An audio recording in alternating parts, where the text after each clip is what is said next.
Home defense for preppers, hardening your home's soft targets. Your home is where your defenses begin, but for most people, the biggest threat isn't just outside. It's already built into your home. Soft targets, vulnerable points in your home's perimeter that invite attack, break-ins, or worse. In today's uncertain world, with rising crime, social instability, and economic pressure, prepping goes beyond just storing food and water. It means fortifying the one place you cannot afford to lose, your home. What if I told you your home right now has glaring vulnerabilities just waiting to be exploited? Most people focus on locks and alarms, but criminals look for something else entirely, the soft targets you might be completely overlooking. Learn how to identify and harden these hidden weaknesses before they become an open invitation. In this video, we'll break down the most overlooked vulnerabilities in your house and show you how to turn them into hardened defenses without breaking the bank. Hey everybody, welcome to Asymmetrical Preparedness.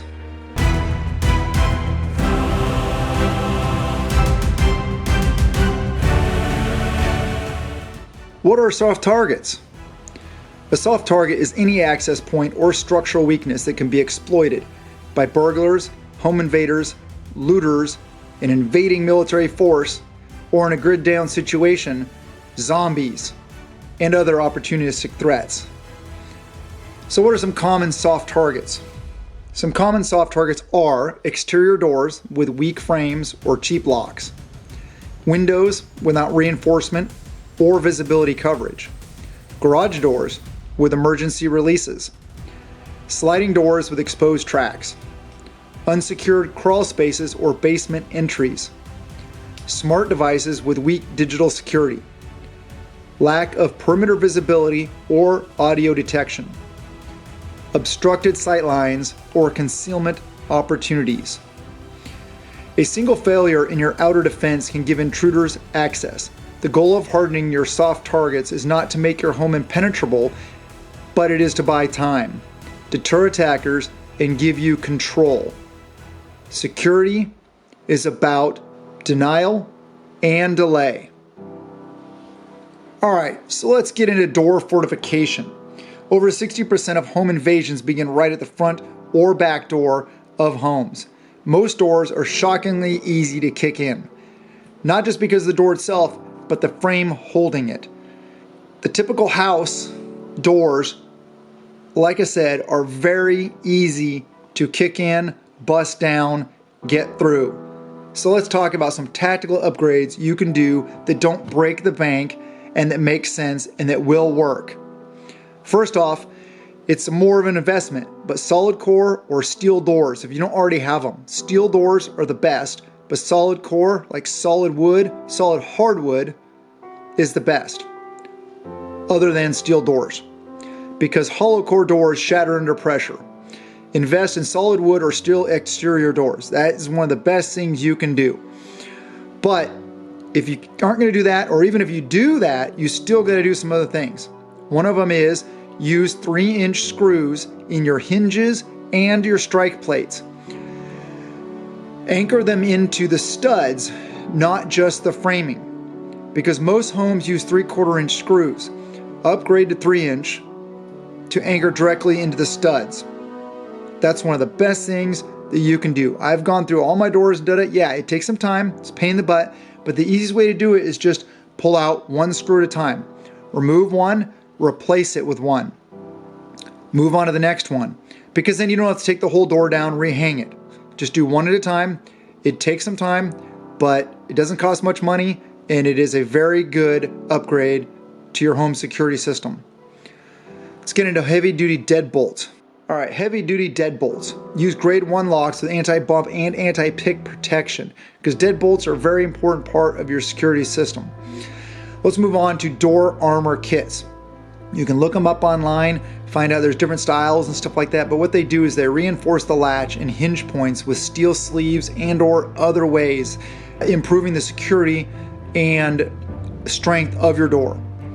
Peephole and security cameras are very important because they allow you to maintain visual on all entries without opening your door, because you don't want to have to open your door to see what's going on outside your door. And you don't want glass because that's easily to break in. We're going to talk about glass in a little bit, but peepholes and or security cameras are very important. A reinforced door doesn't just stop a threat, it sends a message. This house fights back. Next, windows. Windows are one of the most commonly exploited soft targets. Why? Because glass is fragile, it's easy to break, and it doesn't make that much noise when you break it, especially at night or during a storm. Hardening your windows. One of the best ways I have found, there's two of my favorite ways. I'm going to cover the first one, then I'm going to cover the next one, and third, I think I'm going to talk about that. But security film. It's a low-cost, high-return upgrade. Applied to existing glass, it prevents shattering on impact. So what that is it's a film that goes over it. It's part of what they use to make bulletproof glass. But that's usually embedded inside the layers of the glass. But what you do is you can apply it over existing glass. And the cool thing is you can apply it to the exterior and to the interior if you really want to strengthen your glass. So what that does is it stops it from just shattering all over the place. It kind of holds it together. It makes it so it takes longer to get through, allowing you more time to either get your defensive tool and respond, call 911, or to get out of the house. It's all about giving you time and giving you options. Bars or grills. Grills, now, I don't necessarily like those as much as I do bars, because grills inhibit your escape and or egress from your house in a dangerous situation, a fire or anything like that. But window bars totally make sense. You lay them down on the track if it's a side opening door. If it's top to bottom opening door, you just wedge it so it prevents the window, not door, from opening. You can use, it's so simple.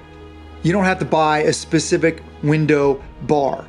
What you can do is go into the woods, get, one that's about 1 inch, 2 inches thick, stick, cut it to the right length, and then wedge it in the door channel. Very easy. You can also use a steel pipe, you can use a PVC pipe, you can use almost anything as long as it's strong enough. And it doesn't have to break the bank. Another thing you can do is plant-based defense. Thorny bushes like hawthorn, roses, or holly planted underneath your windows or around your windows discourage close access, because somebody's like, they're gonna like, I'm not gonna go through all that. And it's all about making your home appear stronger and deterring the less determined threats. If they're really determined, then a lot of these things are really not going to do much. Around where I live, blackberries. I have a lot of blackberries that are actually denial features. You are not going to go through them, period. It's almost impossible. They're not just delay features. But anyway, let's move on to blackout curtains or thermal drapes. They reduce the visibility and heat signatures, especially useful during grid down situations because no light escapes, preventing people from knowing that you are inside. Say you have a power station or a generator or something like that, and you have off-grid power. You don't want people knowing that you're there. They want them just to walk by and ignore you. You don't want to give away the fact that you're there. Also, I like blinds. I have blinds on all my windows, but curtains, drapes, blinds, anything like that. It stops anybody from just looking into your home. I mean, it's just common sense. Remember, windows give sightlines both ways. Control visibility and you control information. Garages, crawl spaces, and side entrances. Garages and side doors are often neglected. They're quiet, shielded from the street, and rarely reinforced. Why do I say quiet? Because they're not one of your main access points. They're off over there, they're not right here.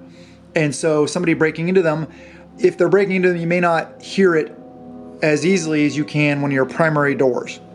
So let's get into garage defense. Emergency release shield, which prevents the coat hanger tricks from people breaking into your garage door. There's also the manual release bar. Now, you can disable that, but I wouldn't recommend it because then it prevents an escape egress point during a fire or something like that. But you can get manual locking bars, especially important in power outages, so you can access your garage door even if the power is out. Also, reinforced side entry doors. All exterior doors, garage door, house door, all of them need to be that solid core or metal doors and have all the doors, all the hinges and everything reinforced. Treat garage side and interior doors as if there are exterior threats around them. Meaning even your interior garage door needs to be locked at all times. Lock all exterior doors at all times, period. My doors are always locked and deadbolted at all times. My windows are always covered at all times. The only time my side door is unlocked is when my little girl is out playing with a neighbor boy and the kids need to come and go. Other than that, keep them locked. So basements and crawl spaces, bolt or padlock any entrance points. Same with all exterior access points. Install motion sensors inside low access areas, meaning the shadowed areas, the back in the back of the house, off to the side, stuff like that. You can also use steel mesh or grating over crawl spaces. Now, if the crawl space doesn't have access into your home, you don't necessarily have to do that for a security purpose. But steel mesh, as long as it's fine enough and attached properly, will prevent mice and rats from getting in there and eating up everything and destroying your wiring, etc. So it's smart to use that anyway. This is one of my favorite areas. I love this section. Perimeter and psychological defense. Now, I was a vulnerability assessment guy in the military. What my job was, one of my jobs, was to go around different military installations and identify vulnerabilities in the security systems. And my guys, my team, were designated to try to defeat, bypass, and or get around, break into any security system. Whether it's electronic security and surveillance systems, whether it's physical security, etc. Our job was to try to find vulnerabilities in those security systems so that those facilities can upgrade those systems so they wouldn't have those vulnerabilities anymore, thus making them harder targets. Remember, defense starts before they touch your door. A hardened perimeter doesn't just slow attackers, it makes them reconsider altogether. Because honestly, security, well, most of security is visual.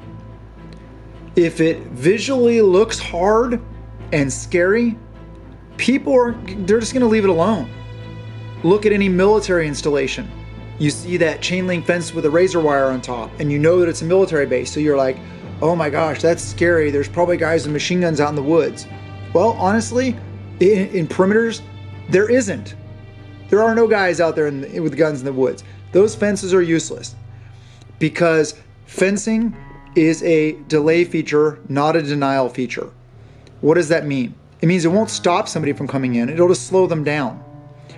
Because if nobody's watching that fence line, either electronically or physically, then whoever wants to get in can take their time and cut through the fence, dig under the fence, crawl over the fence, build something to go over the fence, etc. They're going to get in. So to have a good perimeter defense system, you have to have eyes on. Because you have to see, oh, somebody's trying to come through the fence. Well, in military installations, sorry enough to say, all around the world, in all militaries, almost all of them are not observed. So they're useless. Anyway, let's move on to tactics that work. Motion activated lighting.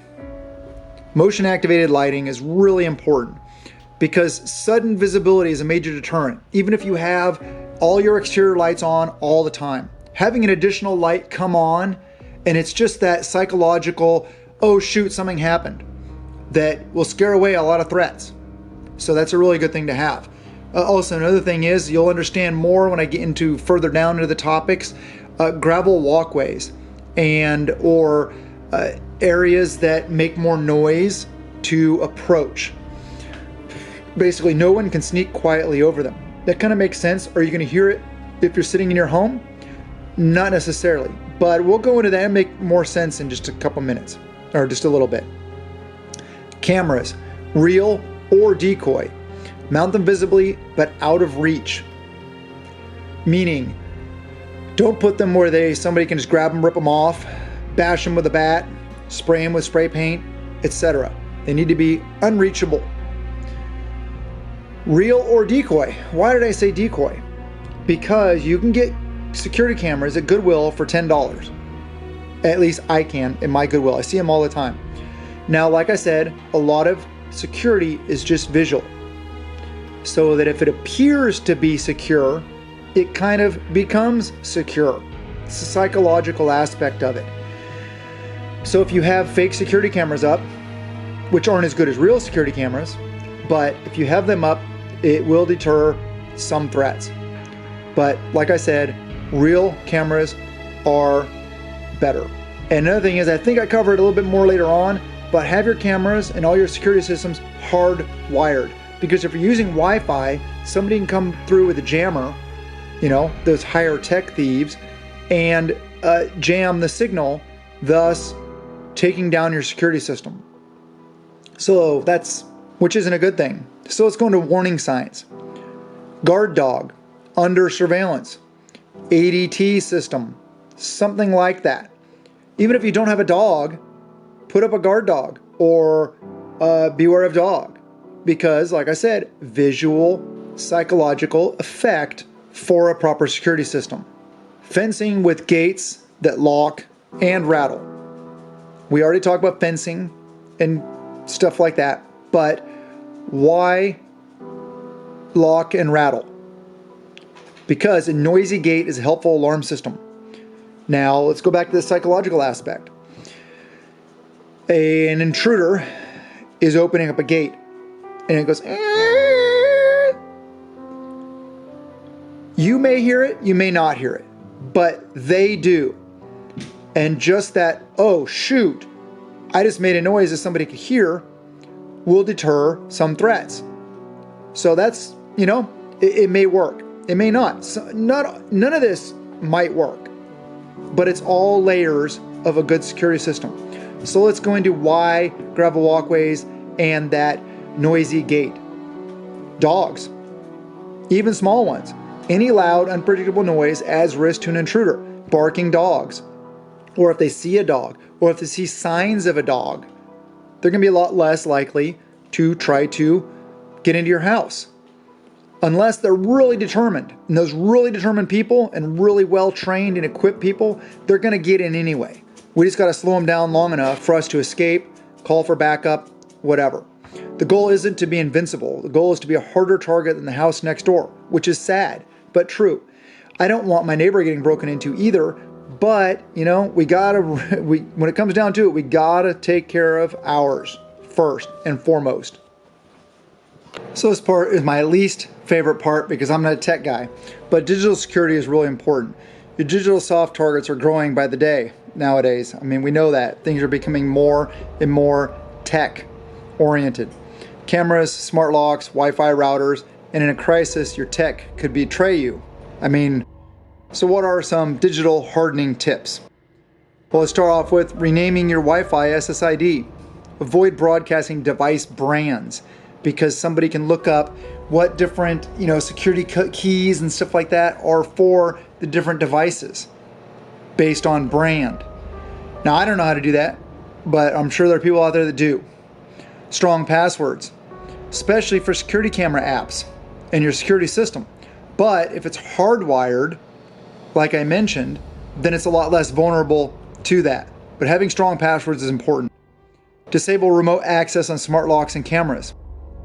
Like I said, hardwired is better, but you don't want people tapping into your security system. So that's important.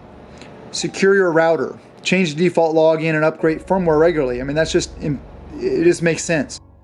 Also, run your security systems on backup power or isolated network. Redundancy is key. What does that mean? That means have backup power available for your security systems. Redundancy is key, like I said. 1 is none, 2 is 1. That's the prepper ideology. The last line of defense. Safe room and tactical preparations. My favorite part. If every layer fails, you'll fall back. This is where your last line of defense comes in. So what about safe rooms? If you're lucky enough to live in a home that has a dedicated safe room built into it, with like the safe door and all that stuff reinforced, then great. But most people aren't. So what should we do? We should pick a room, preferably an interior room with no exterior access and no windows. So what do we do about it? We put in that same door that we talked about as an exterior door, solid core or steel door. We reinforce all the hinges, the latches, the deadbolts, the locks, all that stuff. Same stuff that we talked about for an exterior door. And have barricade tools and or door bars on the inside, because we want that access point as strong as possible. What do we need in there? Well, having a first aid kit in there makes sense. A flashlight, a phone charger to keep your phone charged so that you can call 911 and or your mutual assistance group, your tribe, your buddies for backup. But in all situations, we may not have self-service. So also having a ham radio, your GMRS, alternative forms of communication in there also is important, as well as food and water, of course, and some bedding to sleep. Weapons, also. The ability to defend yourself, of course, that's important. You need to have some weapons in there. And then thinking about an escape route from that room. The best way I look at it is if you happen to have a crawl space, you can cut out a section of floor, replace it with a hatch, emergency escape hatch, into your crawl space. And that way, from your safe room, you can get down into your crawl space and then out of your house. If you don't have a crawl space, if you have a basement, maybe it's more difficult, but find an area where there's no wiring, no pipes and stuff like that, and you do the same thing. You can cut an escape hatch. And then you can have either a rope ladder that you lower down and or some kind of ladder in the room that you just put down there and allowing you to escape into your basement. It's just another way to look at it. Also, security drills and or fire drills. Just like you teach your kids how to get out of the house in case of a fire. Rehearse your family's roles in response though. Everybody needs to know their roles. Who does what, when, and where. Because we need to know what we need to do. Another part of that is having safe words for different events. Say for lockdown, to go in your safe room. You need to have a safe word for that. A certain word you made up, like flamingo, and everybody knows to go in the safe room. Or another one is good to have is to bug out or to get out of the house now. And you obviously have rally points set up also. Where do you meet up? Just like fire drills, like in school. Fire drill goes off, you know what area where you're supposed to go, take muster so everybody knows that you're there. All right, that's important to have. Keep tools within arm's reach at night also, close to your bed. Self-defensive tools, a phone to call for backup, communication, flashlight, stuff like that. We need to have the ability to defend ourselves, our family, and our homes at all times, because hope is not a tactic, rehearsal is. Hardening your soft targets isn't paranoia, it's preparedness. Because we don't do fear here at Asymmetrical Preparedness. We prep out of peace of mind. Whether you're a seasoned prepper or just security aware, the time to act is before the threat arrives. These are things we need to be doing now, not putting off to tomorrow. Now is the time to turn your home into a fortress, make your defenses layered, make your presence known. And when the grid goes down, or the wolves come to the door, or the zombies, you'll be ready. Love you guys. Have a wonderful day, and blessings to you and yours.